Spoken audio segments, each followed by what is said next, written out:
ARP Spoofing Kali Linux. Armin Shariarian. ARP Spoofing. The Address Resolution Protocol, ARP, is a simple protocol. The assumption is, when your system needs to communicate on the network but it has only the IP address and not the MAC address, it will send out a request, who has, to the network. The system that has that IP address will respond, is at, by filling in the MAC address for its system.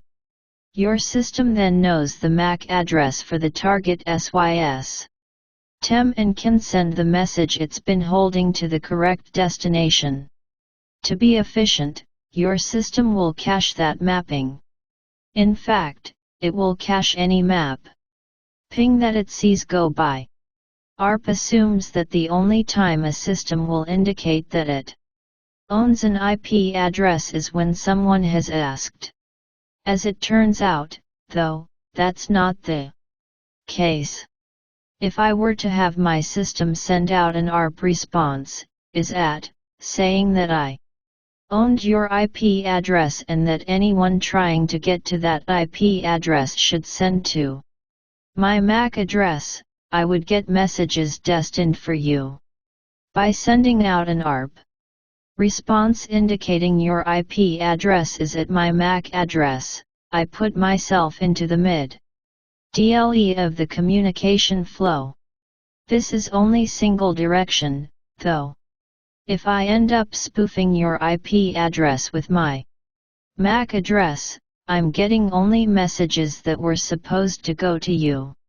To get the other end of the conversation, I would need to spoof other addresses. You may, for example, spoof the local gateway in order to capture messages to and from you and the Internet. This takes care of only getting the messages to me.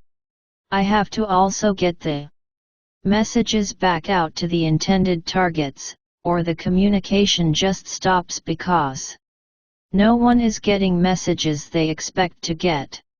This requires my system to forward the initial message out to the intended target.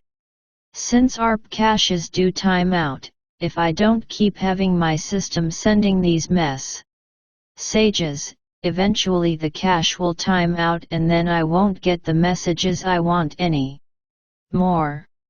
This means that I need to keep sending out these messages, called gratuitous ARP messages.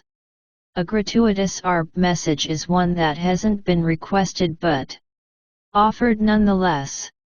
There are legitimate reasons for this behavior, but they aren't common. While other tools can be used for this, we can use the program ITERCAP. ITERCAP has two modes of functioning. The first is a curses-style interface, meaning it runs in a console but isn't strictly command line. It presents a character-based GUI. The other one is a full Windows-based GUI. Figure 2-8 shows ITERCAP after our target hosts have been selected and the ARP poisoning has been started.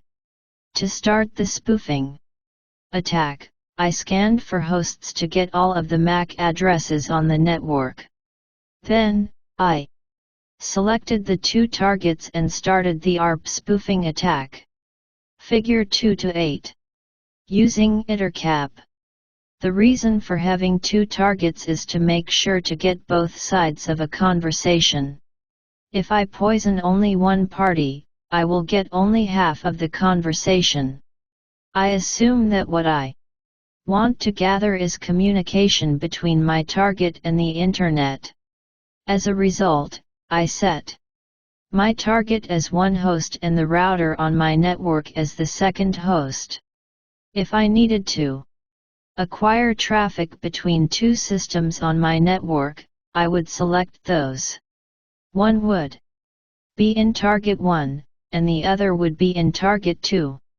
In example 2-13, you can see what an ARP poison attack looks like from a packet capture you will see the two ARP replies where the IP addresses belong to my targets.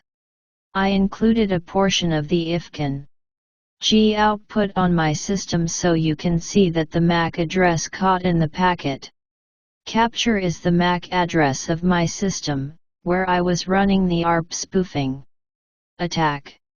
Example 2-13. Dump showing ARP poison attack.